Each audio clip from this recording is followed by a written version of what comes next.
Wish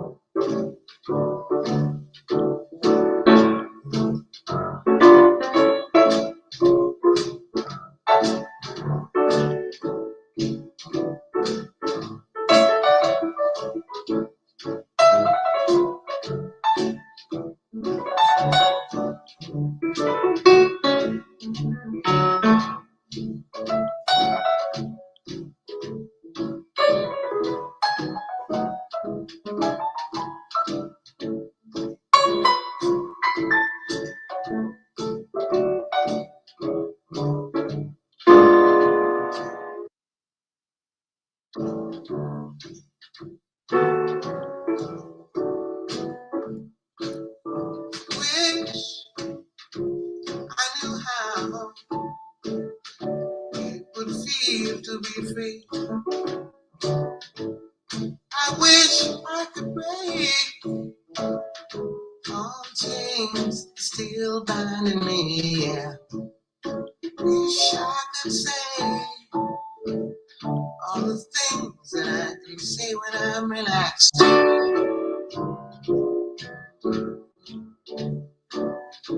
I'd be starting anew.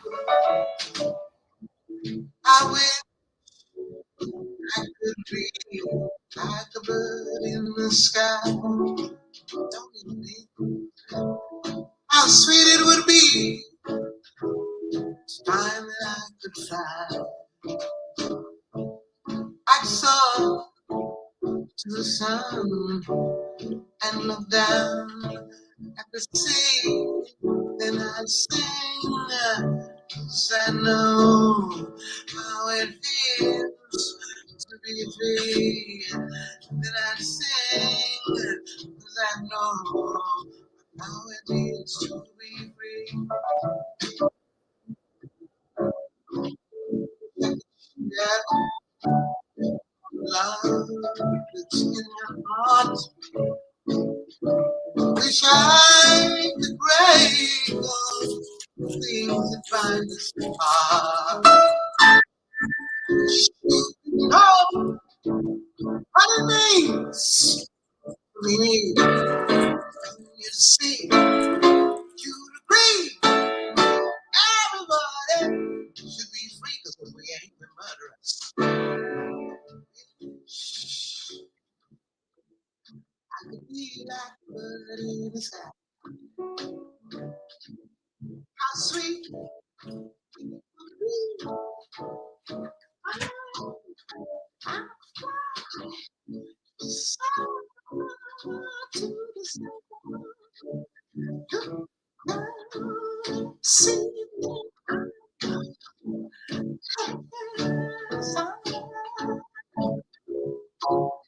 Oh yeah, let's move it now.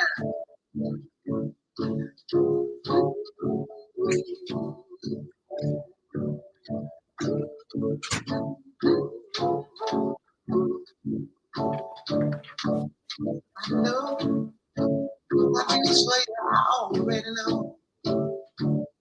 Jonathan Livingston, city go ain't got nothing. I was happy, heard up back to the great white father's mansion, knocked on the door. Free! Free! Great white father come looked out the door and said, yeah, I'm free! What do you want, red boy? And I know it! Don't wanna be up! And I show it! But I'm still free! Believe in me. It's alright. And I sing, sing, sing, 'cause I would know.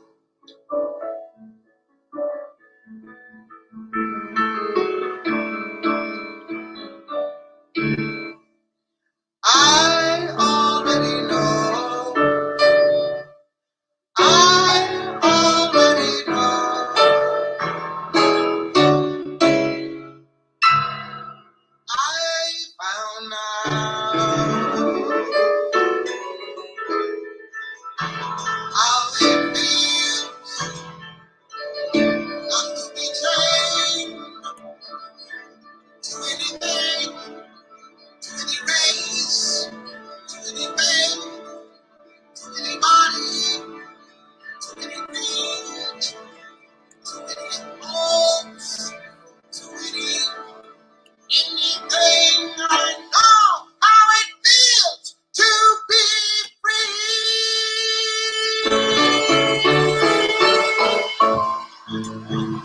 came here was in a sick, weird, degenerate bag. And you know, you really want to know how sick them founding fathers was, get you a good anthropology book, Study of Man. Cats that came here was in a sick, weird, degenerate bag. And you know, you really want to know how sick them founding fathers was, get you a good anthropology book, Study of Man. And you find out that down through the years, ever since the first man, that basic man's behavior pattern never differed that much from one man to another man till we got to the American man. It's the only cat in the history of man created a wild, woolly West. The sickest the Romans was, Americans was the first ones to be a cowboy. Never in the history of man was there a cowboy till it got to America. You realize how sick and degenerate this cat had to be? You realize how sick you got to be to want to be a cowboy? A big old hat on your head, old toe pinching shoes, strap 2 guns around your belly and put an LBJ look on your face talking about law and order.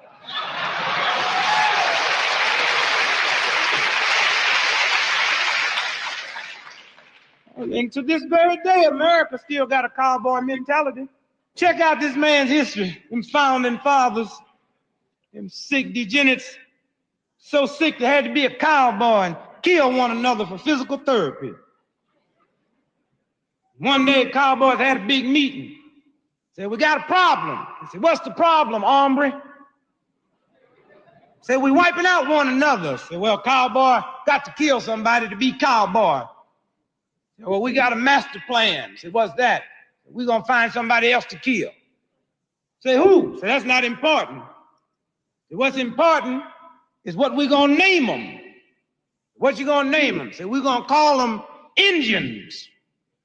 And we'll play the mighty game of cowboy and Indian. Say, well, who going to be the Indian? Say, look out there in the valley. Tell that red boy to come here. Come here, red boy. Yeah, what you want, Kimosabe?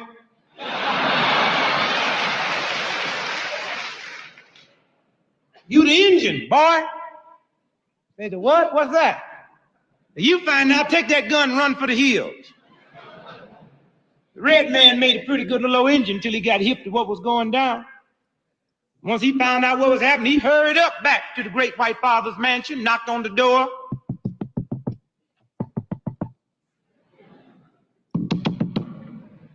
Great white father come, looked out the door and said, yeah, what do you want, red boy? And me just come to tell you, me not gonna be your Indian no more. Say, what? You red-faced, moccasin-wearing freak, who in the... Red man say, great white father, call me all the names you want to call me. Me still not gonna be your Indian no more. Rather than the cowboy being outdone, he looked at the red man and said, well, you just want to quit because you found out cowboy got too much manhood for you, huh, boy? Red man say, great white father, your manhood's never bothered us. We checked that out the first day you landed at the Plymouth Rock. So, well, you got to admit we some mean hombres. We killed too good for you. That's why you want to quit. And that didn't surprise us. You're right, you're a mean hombre. You do mean, vicious things, but it didn't surprise us. Raped our women, killed our kids, and burned our village down, and all of that didn't surprise us. We kind of expected that out of you.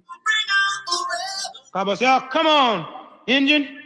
Damn it, you know we surprised you on something. That's why you want to quit. I said, yes, my white brother, you did surprise us on something. But it wasn't you raping our women and killing our kids and burning our village down. That didn't surprise us.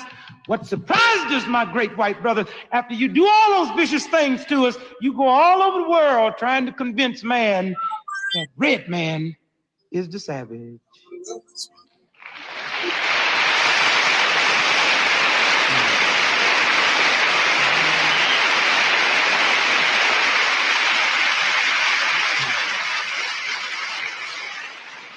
We not gonna be your Indian no more. Yeah, you surprised us. Every time the cavalry win, it's a grand victory. When the Indians win, it's a grand massacre. You did surprise us. You surprised us up on the Indian reservation trying to convince my kids that Columbus discovered America. We're not gonna be your Indian no more. His white father said, okay, boy, you don't want to be the Indian no more. We put you up on the reservation, kill you anyway. Red man said, great white father, don't explain to me none of your hang-ups no more. Do whatever you feel you have to do. Just understand one thing. Whatever you do to us from this day on, you're doing to a red man and not to your Indian. Red man rode off the reservation. Great white father had everything working pretty mellow. All his tricks was working. Everything was together. That is, except one thing. No engine. Great white father held a big meeting in the mansion, said, we got to get us an engine. Cowboy can't be cowboy without an engine. Said, well, it ain't gonna work. We went up on the reservation. He ain't coming. Damn him, get somebody else. Say, who? Say, tell that Jew to come here. Come here, Jew boy. Yeah, what you want? You the engine. The what? We the merchants.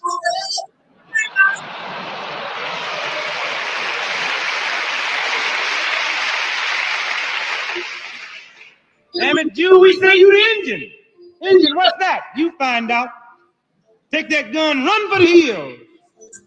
Jew made a pretty hip little engine till he got hip to what was going on.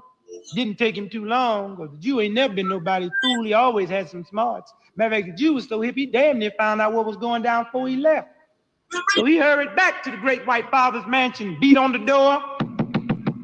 Great white father looked out the window and said, yeah, what do you want, Jaime? And we just left the temple. Say, so what? Say, so what? We decided we're not going to be your engine no more. Okay, Jew, if you don't want to be the engine no more, you have to do something for us. What do you want to do? Jew said, I don't know. We'll think about it. Great white father said, okay, Jew, and while you thinking about it, we'll be watching you. You know that this very day the Jew is still thinking about it? And the great white father is still watching him? Well, like I said, all the tricks was together. Great white father had it going. All his game was working. All his tricks was working. Everything was together except one thing. No engine. Matter of fact, he gone longer this time than he ever gone without an engine. 3 weeks, 4 days. Oh, it was really getting to him. He got to shooting at his wife and stomping at his kids. Again, great white father had a big meeting in the mansion. Said, we got to get us an engine today. Said, who we gonna get? Said, who's left? Tell that Irishman to come and say, oh no, not that Bigfoot, dumb, clob hopping freak. Said, better him than my wife. Come here, Irishman. Here's what y'all want. You the engine, boy. Say, the what? What's that? Say, you find out, take that gun and run for the hills. The Irishman made a pretty hip little engine because he didn't get as hip as the Jew as quick as he did, but he got hip. And when he did, the Irishman hurried up back to the great white father's mansion, knocked on the door. Great white father looked out and said, yeah, what you want, Irishman? So I just come to tell you we're not going to be engine no more. Say, you dumb freak, who you been talking to, them damn Jews? Say, okay,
The Italian made a pretty hip little engine. Matter of fact, if you really want to know what the Cowboy was all about, you should all read the story of Psycho and Vanzetti. He said, "But Super White Father, you know he too dumb." "Shut up," I said. "Boy, that's who you want to be the police. Somebody so dumb they don't know right from wrong."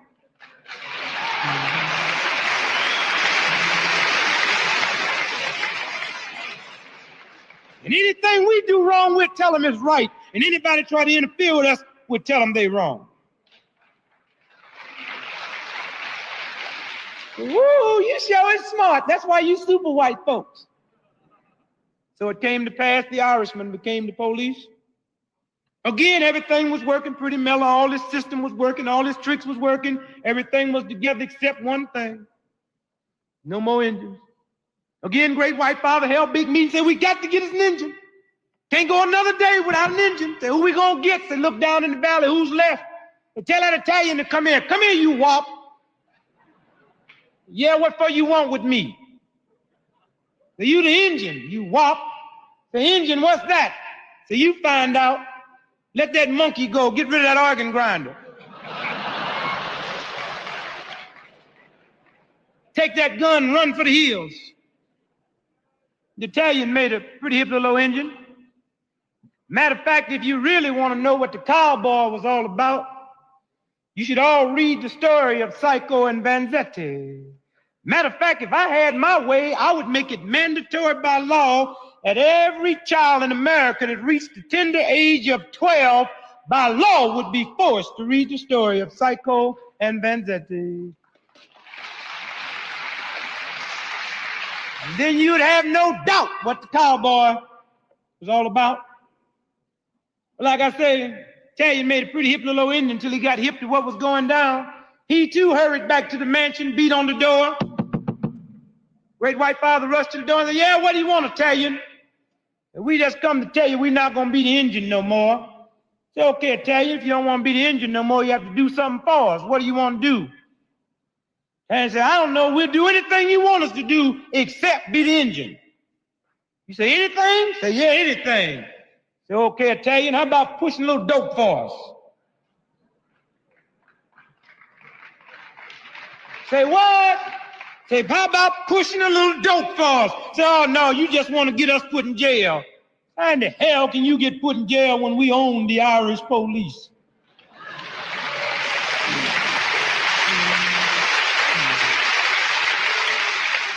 They cannot arrest no one until we tell them to. And matter of fact, if we tell them to arrest you, you don't have to do nothing wrong. Say, "No, even if the Irish cops don't arrest us, what about the parents? The American people will react." "What do you mean?" "You just can't go around pushing dope to people's kids and the police not doing anything. The American people will rebel." So you don't have to worry about that. Say, "Why?" Say, "We got a program. We'll have most Americans so dumb and stupid they'll never know what's going on." Say, "How you gonna have all Americans dumb and stupid?" Say, "We got a master plan." Say, "What do you call it?" "It's called education."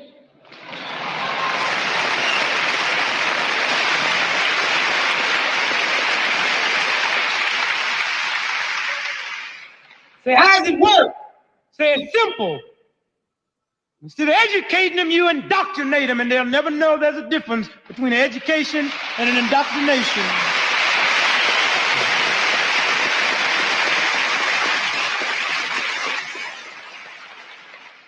As a matter of fact, we'll guarantee you there'll come a day in America where the average American will be so dumb and stupid they'll never have the wisdom to figure out how a 9-year-old kid in New York or Chicago or Cleveland can find a heroin man, but the FBI cannot find him.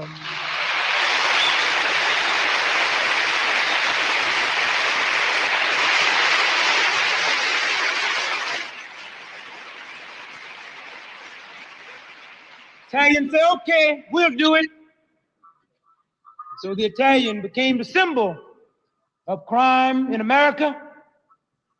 The Italians became the symbol of gangsterism in America. Italians became the symbol of murder in America, and while all of us old, slimy, insane, degenerate Americans was blaming all the crime and gangsterism and murder on the Italians, the real gangsters and the real murderers, the real criminals, the great white father, he was permitted to walk among us and be recognized as statesman.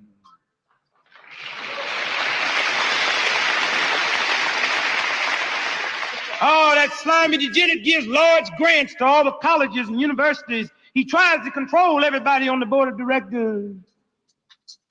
That's what the problem is.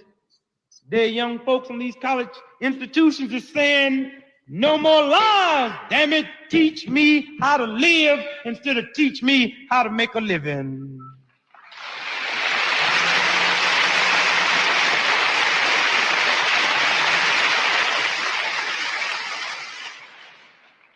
Well, all his tricks was working. Everything was mellow. Oh, he had his game up tight, except, no, it was worse than that. Not only did he have no more engines, wasn't no more left. Great white father held a meeting in the mansion, said, we got to get engines, there ain't no more left. Said, well, cowboy can't be cowboy without someone to kill. Say, what we gonna do, hombre? Say, tonight we'll choose sides, and tomorrow morning at 12 noon, we'll meet in front of the OK Corral and have a shootout. What a glorious thing. Great white father gonna wipe out one another. That night they chose sides. The next morning at 8 o'clock, they was all sitting around the breakfast table looking at one another with the dead eye, knowing that in less than 4 hours, the great white father would wipe out great white father. That is the great wipeout that never happened. You see, at 8:20 that morning, something happened. I never will forget that. At 8:20 that morning, less than 4 hours before the great white father was going to wipe out one another, the nigger showed up at the mansion. Knocked on the door. Great white father rushed to the door and looked out and said, yeah, what do you want, nigger?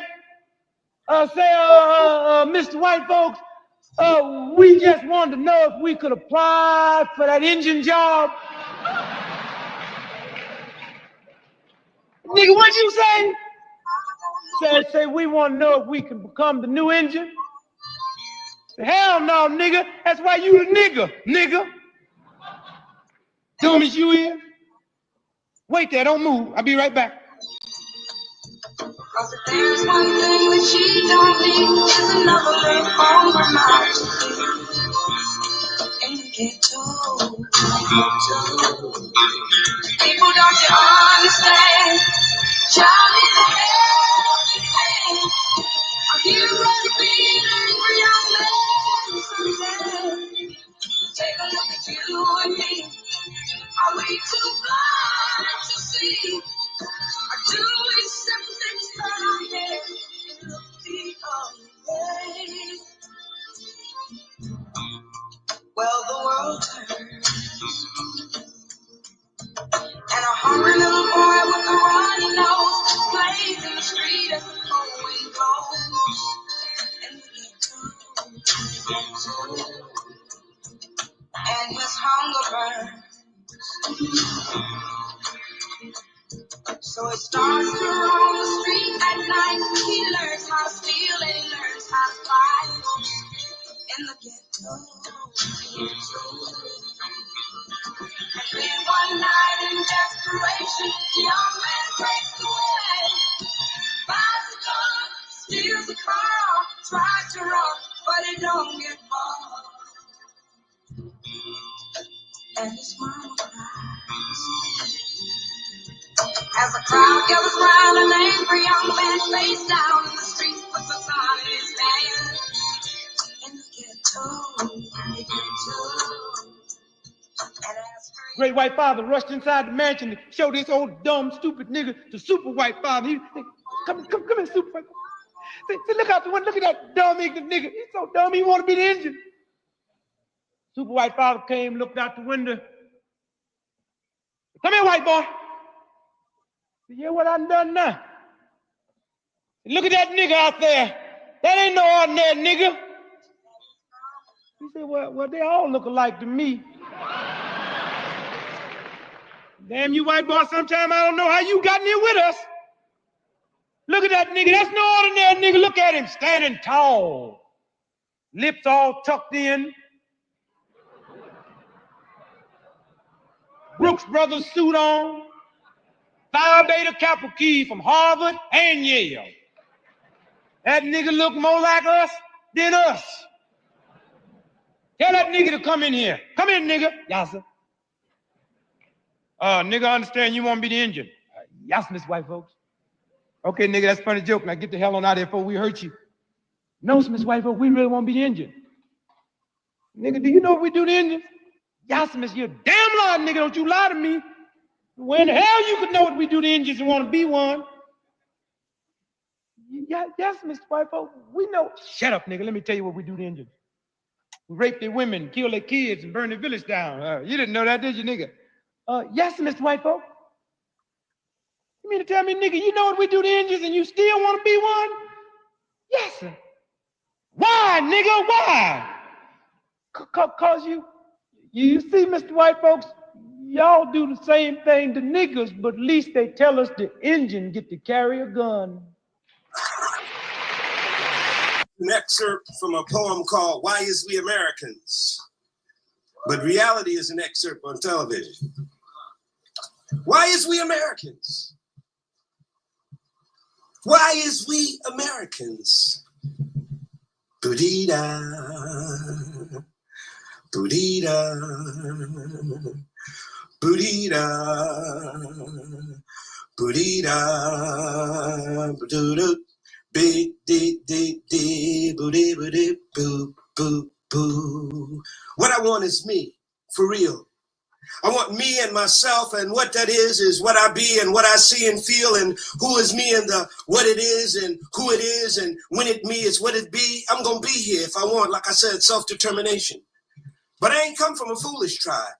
We wants the mule, the land. You can make it 300 years of blue chip stock in the entire operation. We want to be paid in a central bank, the average worker farmer wage for all those years we gave it free. Plus we want damages for all the killings and the fraud, the lynchings, the missing justice, the lies and frame-ups, unwarranted jailing, petard feathering, the character and race assassinations, historical slander, ugly caricatures. For every Sambo, step and fetch it flick, we want to be paid. For every hurtful thing you did or said, for all the land you took, for all the rapes, all the Rosewoods and Black Wall Street you destroyed, all the miseducation, jobs lost, segregated shacks we lived in, the disease that ate and killed us, for all the mad police that drilled us, for all the music and dances you stole, the styles, the language, the hip clothes you copped, the careers you stopped. All these are suits, specific litigation as represent we, be like we, for reparations for damages paid to the Afro-American nation. Boodee-da, boodee-da, boodee-da. We want education for all of us and anyone else in the black belt hurt by slavery, for all the native peoples, even them poor white people you show all the time is funny, all them Abners and Daisy Mays, them Beverly Hillbillies who never got to know Beverly Hills, who never got to Harvard on their grandfather's wills. We want reparations for them, right on, for the Mexicans whose land you stole, for all of North Mexico, you call it Texas, Arizona, California, New Mexico, Colorado, all that, all that, all that, all that. Do-dee-da, ba ba ba ba doo-dee-doo. All that you got to give up. Autonomy and reparation to the Chicanos and the Native Americans whose soul you ripped out with their land. Give self-determination, regional autonomy. That's what my we is asking, and they're gonna do the same when they.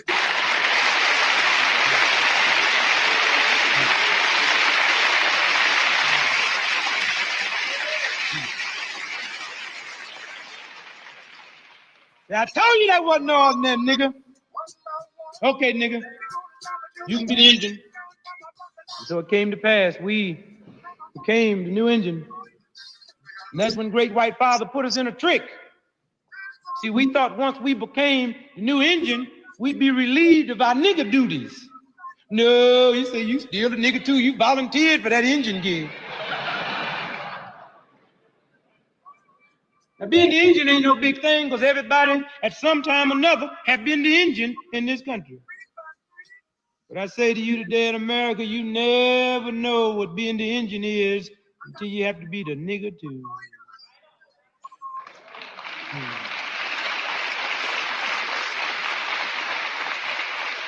Yeah, the young blacks became the new Indians, and the old blacks was forced to continue to be the nigger. That's a hell of a thing when the cowboy wake up early in the morning and go out and lynch him, one of his young black Indians, and that nigger mammy had to wash her son's blood out the cowboy's shirt when she washed the boss's clothes that night. You never know what being the Indian is until you have to be the nigger too. And one day we got hip to what was going down. Yep. When we got hip, we hurried up back to the great white father's mansion because we didn't go to the front door. We went to the back and knocked. Great white father looked out the door and said, "What you doing, nigga?" Said, "We just come to tell you we ain't gonna be the Indian no more, so you better get off that porch, nigga, before I hurt you."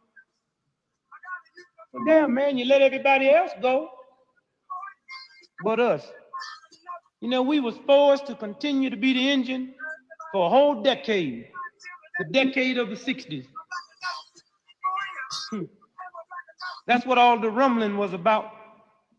Matter of fact, we would probably still be the Indian today had it not been for, thank God, for Stokely Carmichael and Rap Brown.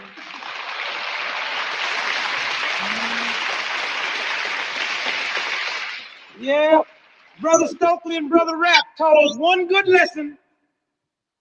He said, "My black brother, you don't want to be the Indian anymore.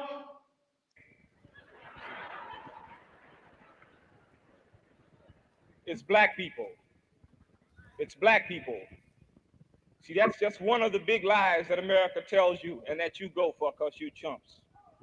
You go for it. One of the lies that we tell ourselves is that we are making progress. But Huey's chair is empty.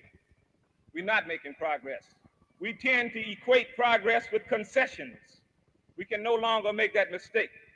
You see, when they gave us that nigger astronaut, you say we were making progress, but I told you they were going to lose him in space. He didn't get that far.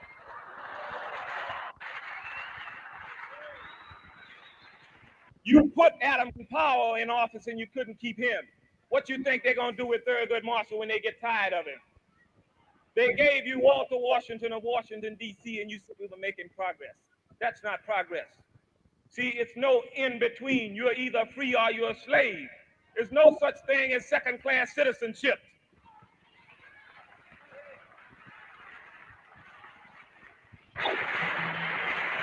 But a lot of you running around talking about you Democrats, and the Democrats got you in the biggest trick going. They tell you it ain't our fault. It's the Dixocrats. There's no such thing as a Dixocrat. The only difference between George Wallace and Lyndon Johnson is one of them's wife got cancer. That's the only difference.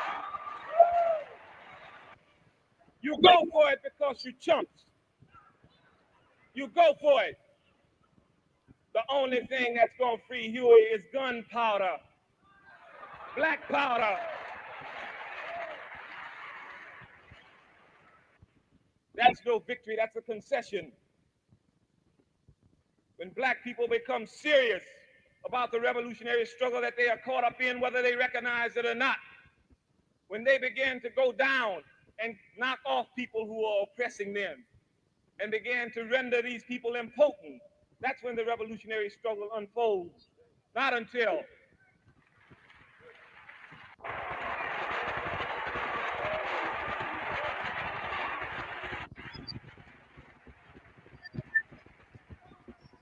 We have to recognize who our major enemy is. The major enemy is not your brother, flesh of your flesh and blood of your blood. The major enemy is the hunky and his institutions of racism. That's the major enemy. That is the major enemy. And whenever anybody prepares for revolutionary warfare, you concentrate on the major enemy. We're not strong enough to fight each other and also fight him. We will not fight each other today. We will not fight each other. There will be no fights in the black community among black people. There will just be people who will be off. There will be no fights. There will be no disruption. We are going to be united.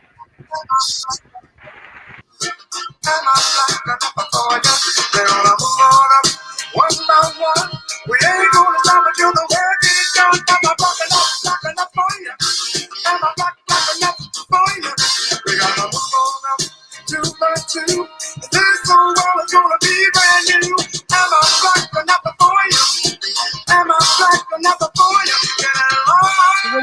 Oakland? What do you mean, man?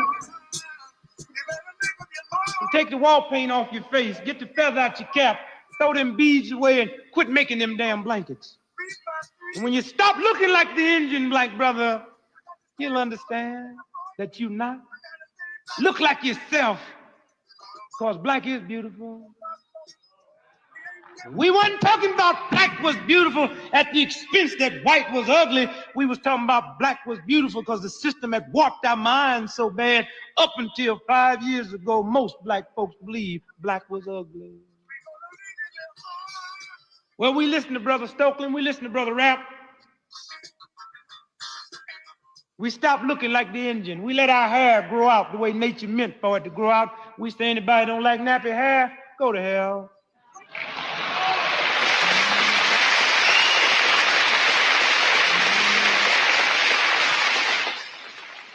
We stopped being ashamed of our black face. We don't use all that old bleaching cream anymore. We stopped being ashamed of our big lips. We don't tuck our lips in no more. We let them all hang out.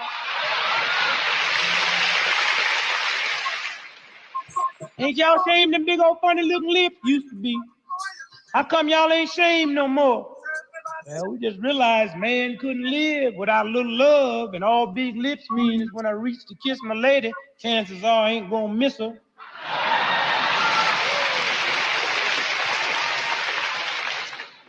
We ain't ashamed of our big old wide nose anymore. Ain't y'all ashamed of them funny looking old noses? Used to be. Well, how come y'all ain't ashamed no more? Realized through nature man couldn't live without breathing in air. And all wide nose mean that I can breathe in more air than you. That's why every time they take a white cat to the hospital, they got to put that oxygen tent on his little nose before they get him in the ambulance. That's $100 before they even find out what's wrong with it. This song is gonna talk about have a black enough for you. Have a black enough for you. We're gonna move on up 6 by 6. I gotta use my mind instead of up inside my black enough for you. Have a black enough for you. We gotta move on up 7 by 7. We got children and we got to get to heaven. Have a black enough for you. Have a black enough for you. We gotta move on up 8 by 8. Without no winners, we ain't too late. I'm a black enough for you. I'm a black enough for you. Alameen, Rap Brown.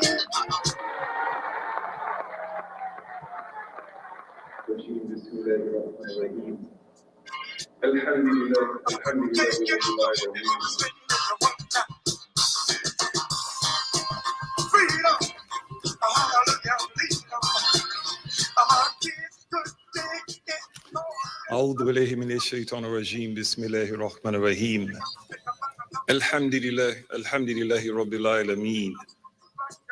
All praise is due to Allah who has created man and has not left him, but indeed has given him guidance as to that which is liked by the Creator. And he has commanded upon man struggle with consciousness and awareness in his behalf. It is with this in mind that we see that the trust that has been given to man is always dispatched, for again, the Creator has commissioned. He has commissioned the soldier to fight, to jihad, the teacher to teach, the organizer to organize. And for the Muslim, he has commanded that we invite, that we give an invitation. And the invitation, again, is based and centered around that you invite people to the consciousness and awareness that struggle is an ongoing process. For Allah has said in the Quran, He has created man to toil and struggle. The word that is used in the Quran for struggle is kabad, which gives a general sense of struggle, meaning that everything and everyone who comes into this life engages in struggle to survive. The baby, when he is born, he transforms from breathing a liquid into breathing a gas. It is said that when the egg is fertilized, there's a competition between the sperm for fertilization of the egg. And this is implanted upon the individual himself, so he knows the nature of struggle. But then Allah in the Quran commands a higher level of struggle, for he says into jihad, fi sabilillah, to struggle with an awareness and a consciousness. And so it is that kind of struggle that distinguishes the people, those people whose commitment allows them to honor the trust, to become conscious and aware, and to struggle in a manner in which they first deal with themselves, and then that which emanates from dealing with yourself begins to involve the environment. That is the social context of struggle. And it is a struggle that is the higher form of struggle. So there is a sense of commitment that we make as individuals, and we ask the Creator with consciousness to guide our heart and to guide our tongue. We seek refuge in Him from misleading and from being misled, from betraying and being betrayed into ignorance by others. And on the basis of this commitment, we are able to distinguish those people who have made similar kinds of commitments. For indeed, in struggle and war, there's a kind of camaraderie that is forged in war, in the heat of war. So therefore, the communications are shortened between those people who struggle on that level. I don't need to come and tell you a whole lot about Kwame. It is evident, for Allah has allowed him to struggle in a manner that is clear to the people. Blessed are those who struggle. Oppression is worse than the grave. He said it is better to live and fight for a noble cause than to live and die a slave. And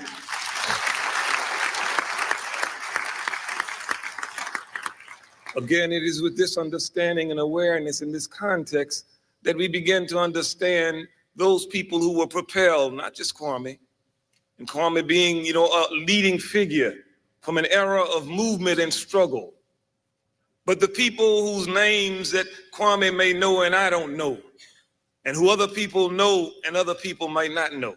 It is that sense of struggle that Kwame has committed himself to, not that as we come forth and give applause or that we say things kind about him. Because with myself and Kwame, there are certain things that we can say in the shortest of forms that has a deep meaning. Because again, we have similar experiences in struggle. But we do extend an invitation to Kwame and to all creation that there is a level of commitment and consciousness that you have to make in struggle to be able to be successful, to take it from one level to another. How do we bring about good people? Again, when we look at ourselves in the context of the 60s, we see one of the major shortcomings was that we were emulating the people that we were fighting against. Our morals and our ethics were the morals and ethics that were taught by the people who we fought against.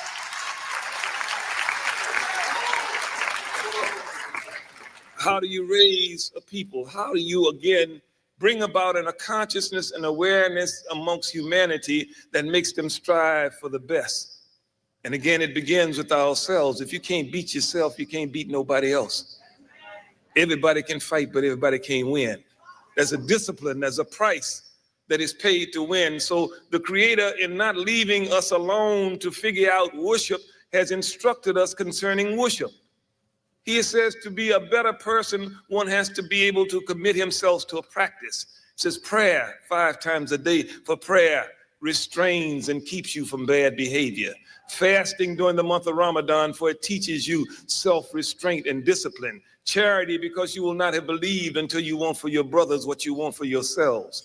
And Hajj, because it is that sense of community and pilgrimage that makes us aware that all come from two. And Allah says in the Quran, all come from two. And He has created the races that men might get to know each other, not that they would hate each other. The best amongst you is he who is most righteous. The companions of the Prophet asked him, what is righteousness? He said, good behavior. He said, of the things that will make you successful, there are 2. Taqwa Allah wal husnul khuluq. That is consciousness of the Creator and your ability to do good, to have good behavior. It is this sense of struggle that we left the 60s with, and we continue with an awareness that struggle has not stopped. It didn't begin in the 50s and end in the 70s. If our analysis of struggle is that it began in the 50s and ended in the 70s, then there is a total failure of closure on the part of our struggle that we are involved in. Again, no, the movement sense of struggle, which has always visited struggle. It says that the anti-slavery movement, Marcus Garvey's movement, The Black Power movement, civil rights movement, they come and they go. But the struggle is continuous until Allah subhanahu wa ta'ala has righted the wrong that has come about. Again, may Allah be pleased with the effort that has been put forth by all of the people who have struggled here. And again, with Kwame, that he knows that Allah subhanahu wa ta'ala has raised him and that Allah has commanded in terms of a higher level of struggle from him. And that Allah will allow him to understand the importance in this life of making the declaration concerning that which is truth. And that Allah will allow him to understand in terms of that when Allah begins to move us from one condition to another, it's for a reason. And it's a mercy that he gives us time to reflect and to grow. So again, we ask Allah for a look that is merciful, a knowledge that is useful, a heart that is enlightened, a tongue that is truthful, an intellect that is unerring, a countenance that is pleasing to Allah. And may Allah give us success in this life and in the hereafter. May he raise us in the company of the righteous. May Allah allow the invitation that has been given to be accepted. Assalamu alaikum.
Unto the Most High for the ability to trot through this earth and to again give thanks and to again give the true reflection of gratitude, which is keep on, to continue to work those who we say we honor.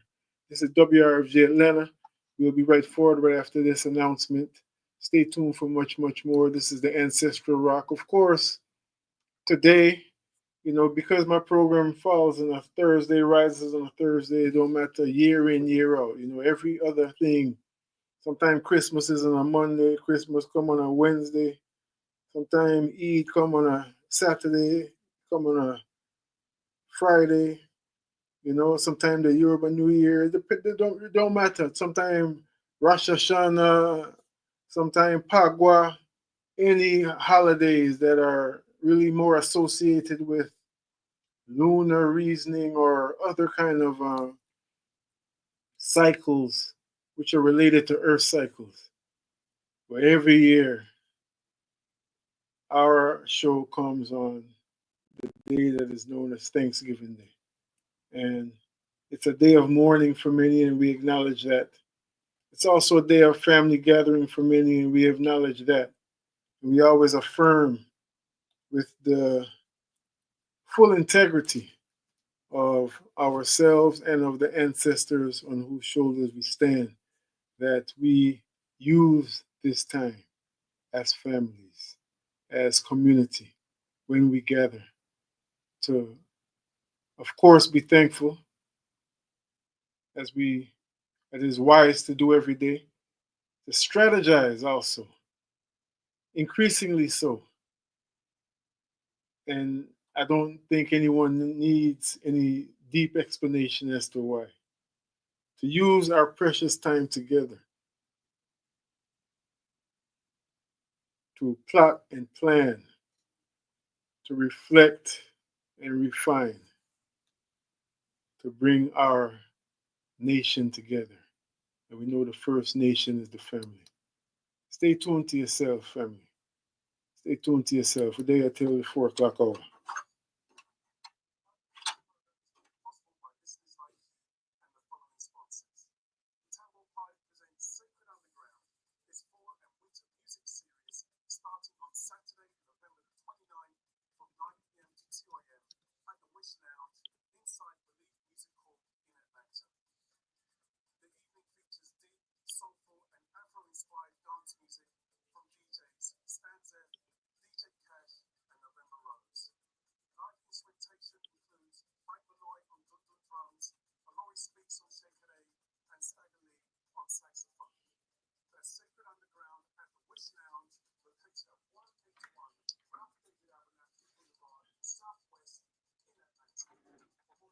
The website is tambourparty.com.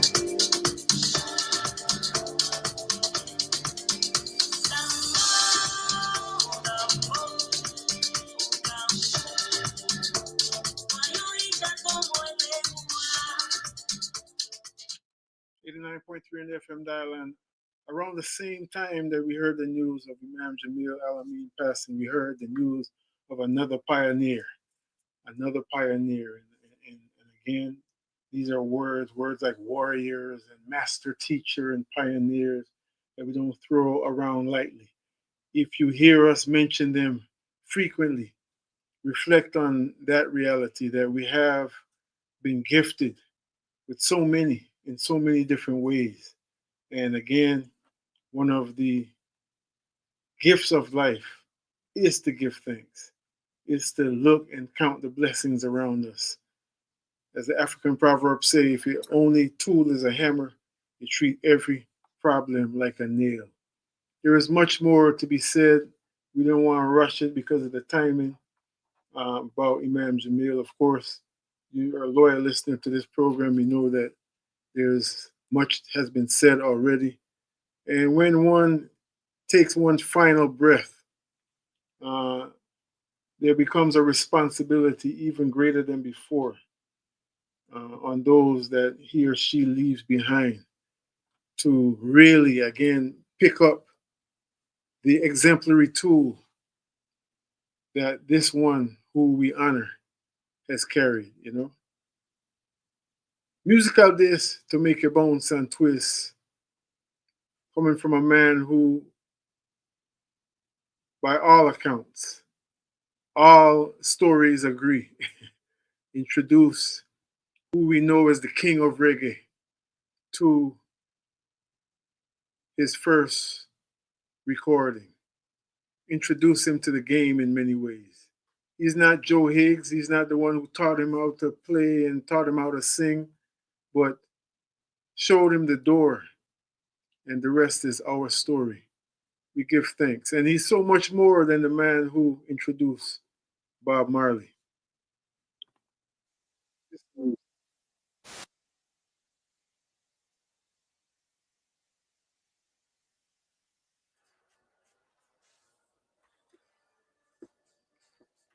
It's two sides to every coin. Man called Jimmy Cliff.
Alan Pullett, my selector. Alan Pullett, a lesson in life from the great Jimmy Cliff. And it was 81, Jimmy Cliff 82. Revolutionary generation. There's a day of feasting and a day of famine. Listen good, you know. A day of sadness and a day of joy. You couldn't see in your day of feasting. Life isn't just a little play like toy. So your day arrived when you least expected. 'Cause you always thought you were well protected. you feel like a fish out of water. So now you're wondering what's the matter. Anywhere, east, west, north, and south. Oh, remember you said it couldn't happen to you. Now you're thinking how to start anew. A drowning man will catch at the straw. You had warned, but you wouldn't take heed. Everything in creation must obey a law. It's true in words as it is indeed. You was a puffed up in your bumps and pride. You're exposed, you got none to hide. Yes, you used to look down on the folks beside you. Never did think you would have come down to.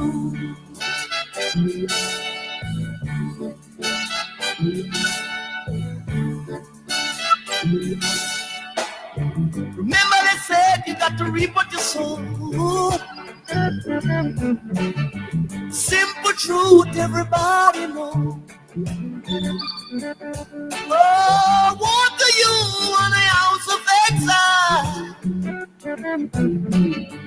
Watching you now on your last mind. Oh, what do you on a house of exile? Watching you now on your last mind.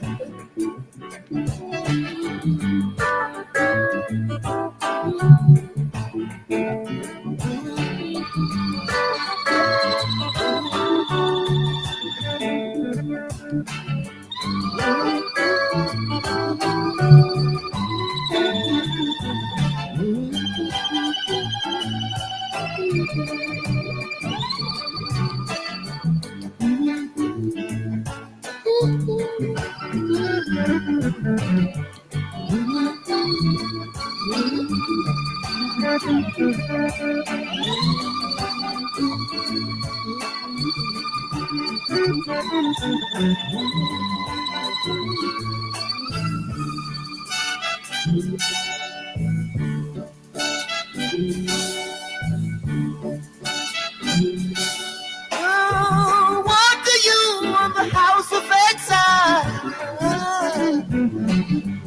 Watching you now on your last mile.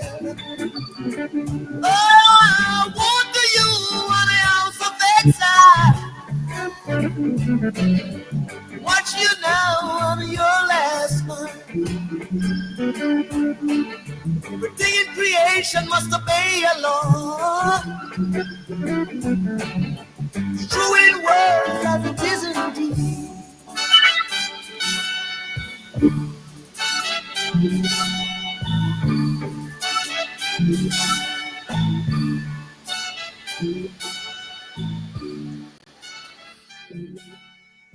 Jimmy Cliff, House of Exile. A wise man, usually, or a woman, don't have to say too many words to get their point across. As it said, a word to the wise should be sufficient. Thank you so much for joining us on WRFG Atlanta 89.3 FM. And for those of y'all joining us on YouTube and Facebook and everything and all of the different streams, we give thanks. Our website, wrfg.org/ancestral rock, ANCESTRAL rock, will also take you to the audio archives of past programs, you know.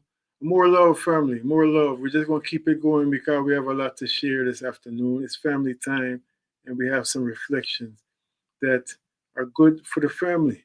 If we're saying that we're going to spend this good time together, which we should, which we absolutely should, let us reflect on the world that we want to continue to create for ourselves and especially for our children.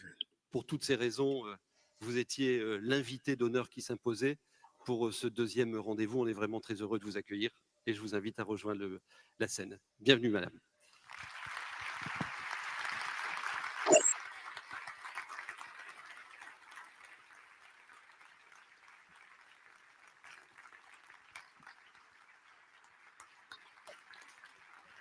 Madame Wangari Maathai.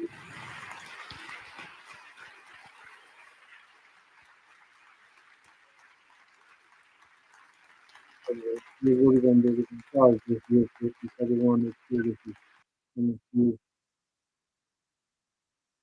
All systems go when Mama Wangari Maathai is speaking. We're hearing it only on one channel. So we're going to holler and pull that and let you hear something else and come forward with our keynote speaker for this afternoon.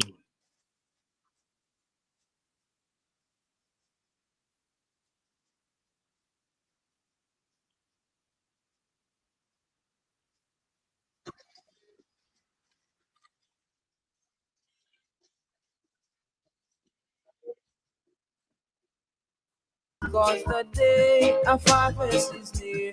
Whoa, whoa, whoa, whoa, whoa, whoa, whoa, be unto those that shed innocent blood of your people.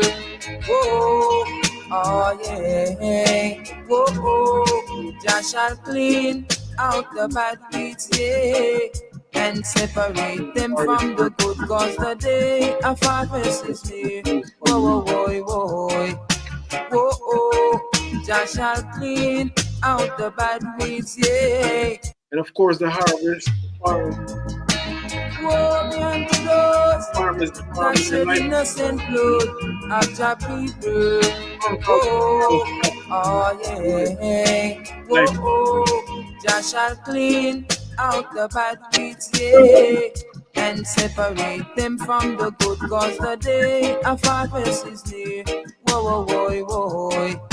Whoa, oh, Jah shall clean out the bad weeds, yeah, and separate them from the good. Cause the day of harvest is near.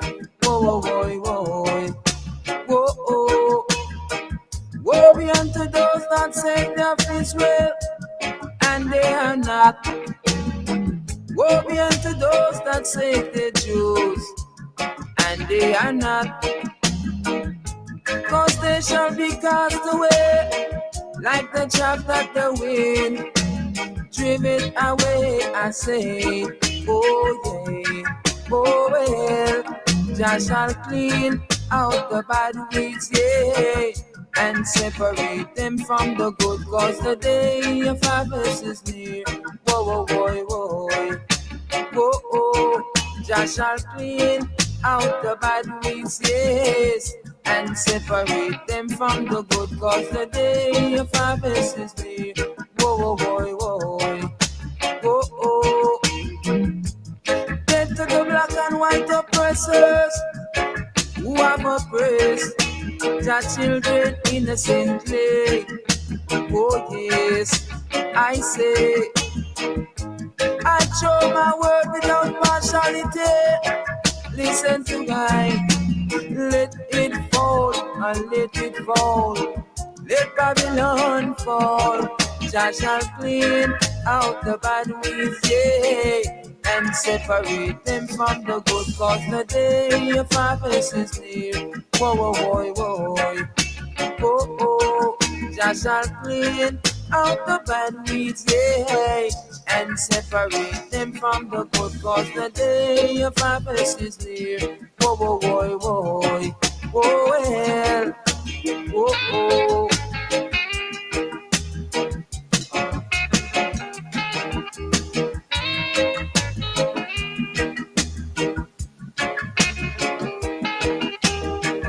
Woe be unto those that say they're of Israel, and they are not.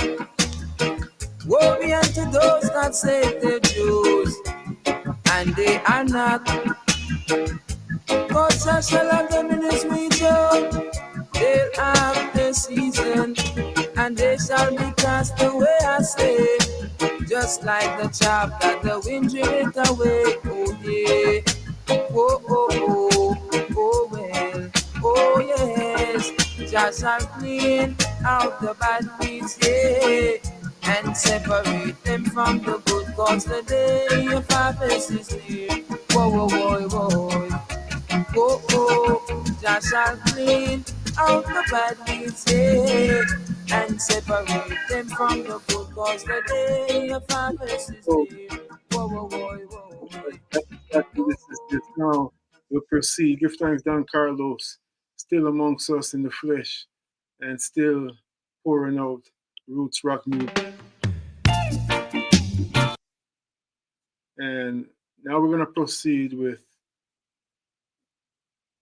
the regularly scheduled program that we need to hear from the mama. See, Wangari Maathai. There was a speech that we wanted to play, but in this, there was no way to tell, even queuing it up in preparation for this program, but for some reason, it's only coming through one ear. And we want to make sure you hear her loud and clear and there's no interruption. So here it is. Think the Earth's biosphere is in trouble, and why is it in trouble? Well, I don't only think that the biosphere is in trouble, I know it is. I just have to look around in the environment in which I live. I just have to look at the Mount Kilimanjaro, for example, or Mount Kenya, and recall the fact that when I was growing up, there was a lot of ice and snow and glaciers on these mountains, that there were many rivers flowing from these mountains. In fact, I learned early that there are over 300 rivers flowing from Mount Kenya alone. And yet today, we have patches of ice and snow on these mountains, and many rivers that flow from these mountains have dried up. And many that were big rivers are now streams. And we know that the monsoon rains that used to come regularly come now irregularly and sometimes not at all. And we have observed that when droughts come, they are prolonged. Just in this year, we had a very bad drought in Kenya, affecting mostly the drier areas of the country, in northeastern part of the country. And we saw people dying, animals dying. We saw wildlife dying because of lack of vegetation, and people trekking long distances in search of water and grass for their livestock. So I know we have a problem in our biosphere. Recently, I saw the film that the former Vice President Al Gore has produced. And there we have a lot of data of what is happening in many other parts of the world. The trouble we have, or the difficulty we have with the environmental degradation, with the problems that we have, is that they happen very, very slowly. Quite often, the generation that facilitates or that is responsible for the environmental degradation is not the one that pays the price. It's a very slow process. And so we need to be very alert to understand that, so that we do not put our future generations in jeopardy as we pursue our own satisfaction today.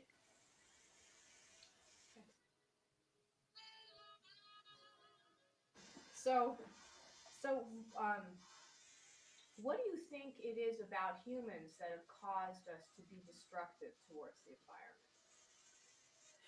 Human beings do not destroy the environment deliberately and consciously. There are very few of us who go out there and maliciously want to harm the trees, want to harm marine life, want to destroy the very essence that sustains our own life. What is wrong with us human beings is that so many of us are ignorant about how the environment gets destroyed. So many of us do not make the linkages between our activities and what we do to the environment. And just to give a few examples, in my own part of the world, I keep telling people, let us not cut trees irresponsibly. Let us not destroy, especially the forested mountains. Let's not interfere with the ecological systems in these mountains because they are playing a very important part of our life. They are responsible for our survival. Because if you destroy the forests on these mountains, the rivers will stop flowing and the rains will become irregular and the crops will fail and you will die of hunger and starvation. Now, the problem is people don't make those linkages. They don't see how cutting trees in the forest will eventually make them die of hunger and starvation. When we are driving our cars, especially in the highly developed countries, or we are consuming resources because they are available, either within our borders or we can buy them wherever they are because we have the capital to do so, we have the ability to do so. We do not quite realize that as we drive our cars in a very inefficient way, throwing tons of carbon dioxide and other greenhouse gases into the atmosphere, we don't think that that gas is going to interfere with the ice in the polar regions. We don't think that some of the pollutants that come out of our factories and our domestic appliances are eventually going to get into the water and into the plants and into the animals and foods that we eat. We don't think of the food chain and how we actually depend on each other, that we eat plants, we eat animals, and when we die, we are recycled also, and we are used by them. We just recycle everything, including ourselves. We don't think about that. So I would say that one of the most important things that we need to do for ourselves is to inform ourselves. That is why I recommend very much and I commend very much what people like the Vice President Ango are doing with the film, The Inconvenient Truth, giving us information.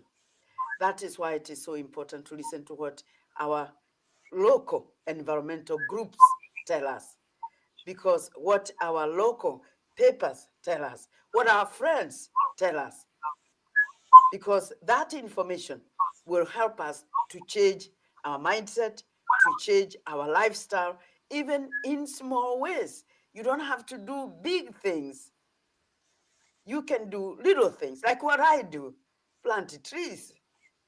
But if there are many people planting trees, if there are many people trying to cut down on the emissions of greenhouse gases, if there are many people protecting our ecological systems, then eventually all these little actions accumulate and they make a positive impact on our environment. That's right. And that leads us right to the next statement, which is you said cultural revival might be the only thing that stands between conservation and destruction. Do you think cultural revival is important and is it possible? And are you seeing it happen? Well, I think that quite often when we talk about culture, some of us are threatened by culture because sometimes there are aspects of culture that we think interfere with our freedoms, interfere with human rights, and especially women's rights, certainly where I come from. And so the word culture itself sometimes threatens. But it's important to appreciate that culture is how we express the cumulative knowledge, experiences that we have gathered in the course of our human history, because that's what culture is. When I think of culture, I think of the traditions, the values that we have come to appreciate, our religious, our faith, our religious beliefs, our traditions, the food we eat, how we produce that food, how we prepare that food, how we store that food, how we pass the seeds to the next generation, how we teach the next generation to take care of itself. These are all aspects of culture. Our songs, our dances, our stories, these are all aspects of our culture. And I just want to illustrate one aspect that reminds me of what happens to us when we lose that, some of that traditions and wisdom. When I was growing up, I was growing up in the countryside and I was very close to the soil, was very close to the environment. I worked in the field with my mother. I fetched water from the river and I brought it to home, and we didn't even boil it, let alone put chemicals, because there were no germs. We would drink it straight. It was clean. And in a new book I have written called Unbowed, I relate to the fact that as a child, I used to go to the stream very close to our homestead, and I would play with the frog eggs. And I would think that those frog eggs were beads. You know how frog eggs are connected with jelly, and they are brown and black, and they look very beautiful. They're all the same size. Well, to me, they looked like beads. And I thought that if I could only pick them ever so lightly, I could put them around my neck. Well, every time I tried, the jelly would break. Every time I tried, I didn't know what was breaking, but every time I tried, they would break. And then one day I would go there and there would be no frog eggs. Instead, there would be thousands of tadpoles. And I would play with the tadpoles, and I would try to hold the tadpoles by their tails. And it was so difficult. If you have ever tried to hold tadpoles by their tails. Now, that's the world of my childhood. Now, frogs, frog eggs, tadpoles, these are indicators of a clean and healthy environment. Now, when I was at this stage, I also collected firewood for my mother. And I would collect firewood from wood, from the ground, twigs that have fallen from the trees. But my mother once told me, do not collect firewood from fig trees. There were lots of fig trees around our area. And I asked my mother why. And she said, because the fig trees are trees of God. So we don't burn them, we don't cut them, we let them be for as long as they can stand. And obviously, for that reason, they would usually grow into big, huge trees. Very impressive. Now, this was before we became Christians. When we became Christians, we lost that aspect of our culture. We were taught that God should not be associated with the trees. That's pagan. That's pagan religion. And my people used to believe that God lived on Mount Kenya. Again, that was said to be pagan religion. Now, because they associated God with these huge trees and Mount Kenya, they also protected these resources. They protected these trees. And because they grew to be very huge, they helped hold the soil together. they prevented landslides, especially because these are hills, there are many, these are areas where, these are highlands. And also because they sent their roots deep into the ground, they broke the underground rock, they reached the underground water reservoirs, and they brought the water up along with the roots. And wherever there was a depression and a weakness in the ground, the water was gushed out, and we would say, hey, a spring. And the little river where I was playing with the frogs and tadpoles was such a stream. I could actually go and see where the water was gushing out from the belly of the ground, of the earth. And this water would literally push the grains of the soil. And I would watch, and I would be fascinated by this natural phenomenon. Now that's a very beautiful world for a child. It generates a lot of imagination. It generates a lot of creativity. It gives you a feeling that you belong to this environment, to this land. Now, during the time that I was growing up, and about 20 years later, we became developed, and we assumed a new cultural phenomenon that did not respect trees as trees of God.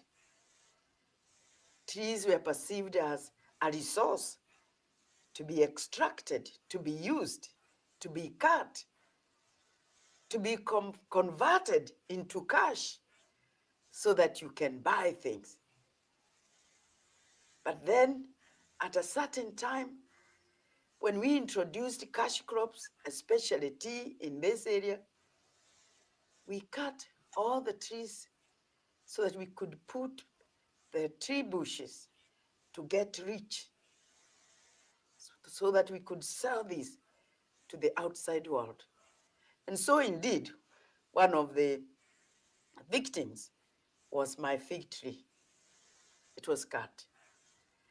And obviously, there must have been a connection between my fig tree and the stream, because once the fig tree was cut, the stream dried up. And everything disappeared. The frogs disappeared, the tadpoles disappeared, the frog eggs disappeared. The next generation, my own children, could not play in the same stream the way I did as a child. Now, if that cultural aspect had not been destroyed, we would have protected that tree and many others. We would have protected Mount Kenya and many other mountains. We would have protected the ecological system because we were very close to it. So sometimes when we move away from what we think is primitive culture and from what we think are primitive values, we become very industrialized. And we go into the towns and cities, and we become children of the jungle, concrete jungle, instead of being children of the soil. Then we become completely detached, and we no longer know where our water comes from. We don't know where our food comes from. There are children who think that milk comes from the supermarket, but milk comes from cows, which eat grass, which grows when there is rain. And the rain comes when the environment is well protected and the trees are well protected and the mountains are well protected. This connection to me is what we lose when we lose our culture. And how wonderful it would be if we could not lose the traditional wisdom, the traditional experiences that we have accumulated in the course of our history, thousands and thousands of generations. And you know, until very recently, we didn't know how to read and write. And many of our cultures did not have a form of writing. So our experiences, our knowledge, our wisdom is coded in our culture, in our songs, in our stories, in our traditions. And when we are encouraged to lose this, sometimes in the name of God, it's very, very unfortunate, because then to us, instead of the environment being part and parcel of who we are, instead of identifying ourselves with nature and knowing that we are part of that nature, we detach ourselves and we see the natural environment as something to privatize, something to turn into money, to turn into commodities. And so, of course, all of us start to scrabble for it. And those who have the power eventually own it, control it, and may even put others away, exclude others. And sooner or later, those who are excluded will come back and they try to seek justice. And that's when conflict comes in. Which brings me to the point why the Norwegian Nobel Committee decided to give our work recognition.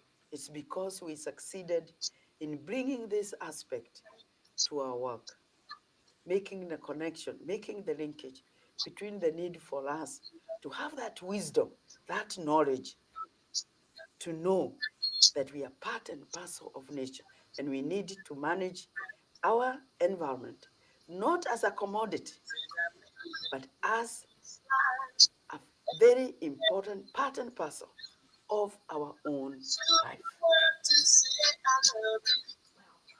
Basically answered all the questions. I know. I'm putting this aside over here. I'm putting this aside. Go ahead. We have a few more. Can you quickly, there's two questions before we have 10 minutes, I think, right? How does peace in the environment, why are they losing? And then how does planting a tree solve so many problems? Well, We tuned into an the tree, Mama. I guess, let me say this, that when the Norwegian Nobel Committee, We're gonna pause it for a minute, take care of some business, and come forward. Tune into an interview with Mama Wangari and Matai, and some young people asking her some serious questions. And we give thanks for good questions, because they always bring forth so much wisdom, you know. Your language, oh no, but I sure am gonna cross over your bridge. Do I mean a dressing style as the man in your town do? But I sure know what to say. I love. Whether you live in Stockbridge or Northridge, Outer West, further east, bless up yourself. All the Conyers crew originally. Even if you're lonely, make you happy when you're feeling.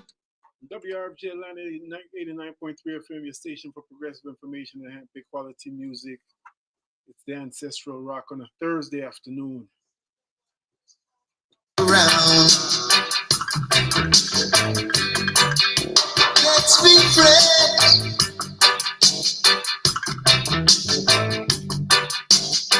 Friends that. Yeah, man, the best option, because we don't want no war.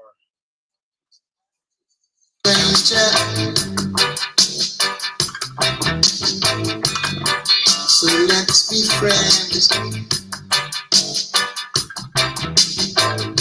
You see me around, yeah, 'cause I wanna love you. Yes, I wanna love you.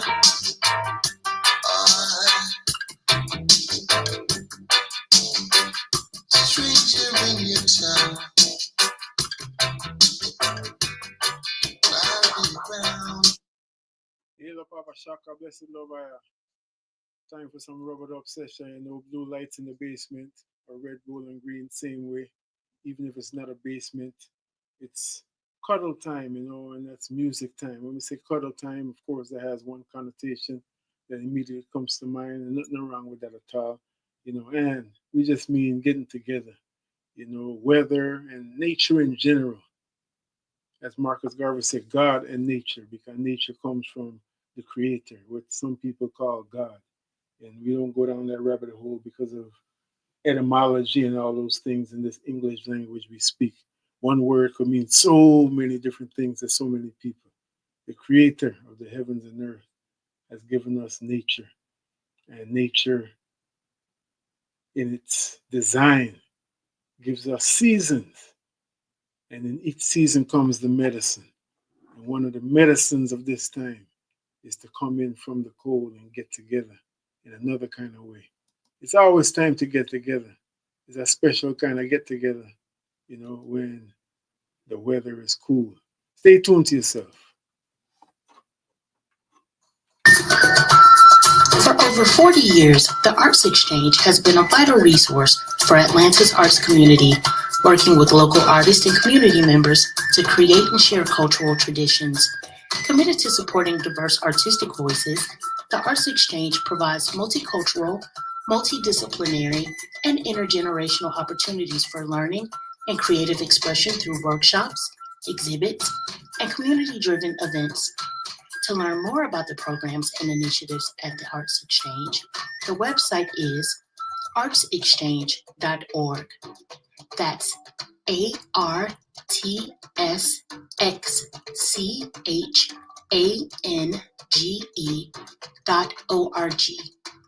This has been another public service announcement brought to you by your listener-sponsored and supported community radio station, 89.3 FM and WRFG.org, your station for progressive information and hand-picked quality music.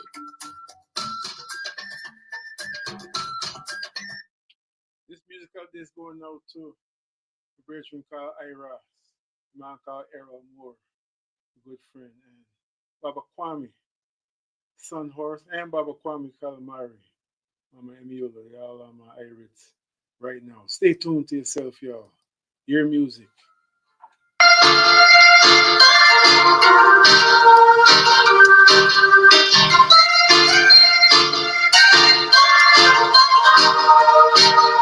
Oh, now, before we came to America, we were living in the east by the Nile River. We were living in a luxury, enjoying freedom, justice, and equality. We were Silk Road and slippers of gold, the wealthiest and the wisest and told. Now we got the poorest of the poor. Nobody wants us at their door. So my brethren, it's easy to tell a white man giving is a black man.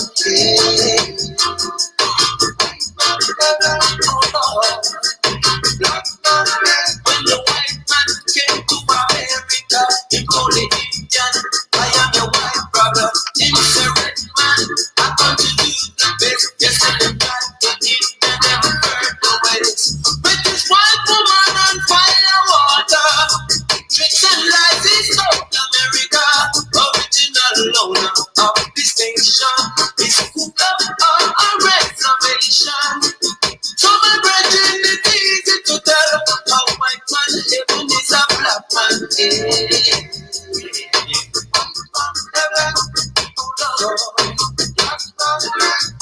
They needed someone to work the land.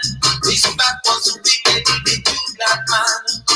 So they commissioned Sergeant Dawkins to commit the world's most grievous sin. To take a man that was born to be free and bring him down into slavery. To sell a man like merchandise. On his body they put down price. So my virgin, it's easy to tell how white man heaven is a black man. Oh, Lord.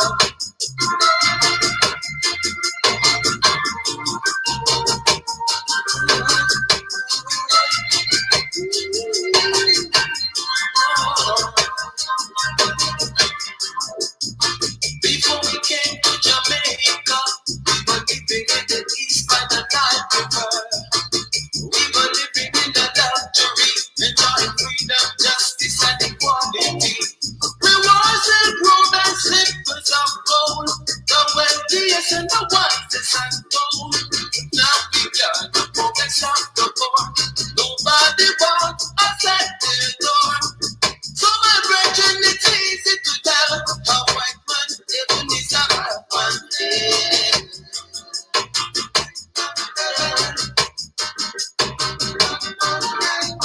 So my brethren, it's easy to tell how white man even is a black man.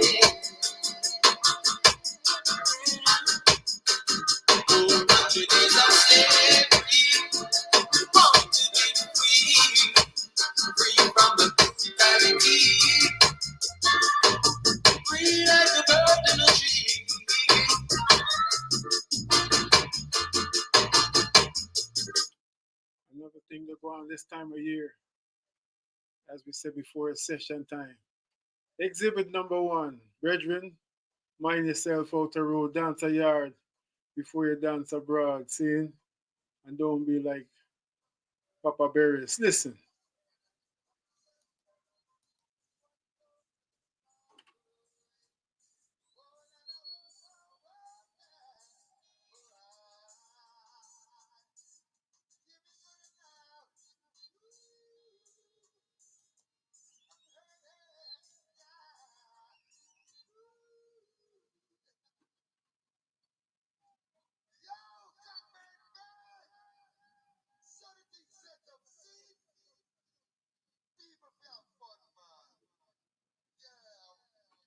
Charge for fun. When I no farmer charge for fun. Yes. One fullness every time. Run. Woo. I'm hurting bad. Woo. Whoa. I did not see what I was supposed to see. Take it easy when a friend told me I was in danger. So love. There is somebody on the dance wall. I die and again, I'm liar. You hear me? Father Barris, come pick it again. Fear, pick up yourself. Kick it again, Papa. So the thing set up, man. Undiluted love. Yo. Oh, now. Come back. Are you right? I did not see what I was supposed to see. Take it easy when a friend told me I was in danger. So much danger. Underestimating my woman, not taking her out. Working too hard and now she got up with a stranger. Yeah. I tell you, brethren, watch yourself. A word to the wise should be sufficient. See, so we're going to seal up this interview with Mama Bangari Matai. Again, as we said, it's family time. So, as Dr. John Henry Clark remind us so many times on this program, and not just on this program, of course, we just feature it on this program of our lecture called African Wisdom, introduced by Dr. Charles Finch. You know, many of the problems that say we feel that we face or we know we face can be solved by just looking internal, turning off the old programming and letting the Supreme Court talk. And the Supreme Court in his upbringing was his grandmama. And grandmama speak, story done. Seen, and we follow that model very closely. Take care of yourself, take care of one another. We got on the road, you know. Gave us the Nobel Peace Prize. And people heard, oh, it is that tree planting lady. And people wondered, what is the connection between tree planting and peace? Well, you need to read the book Unbound, because there you will see the linkage that the Norwegian Nobel Committee recognized.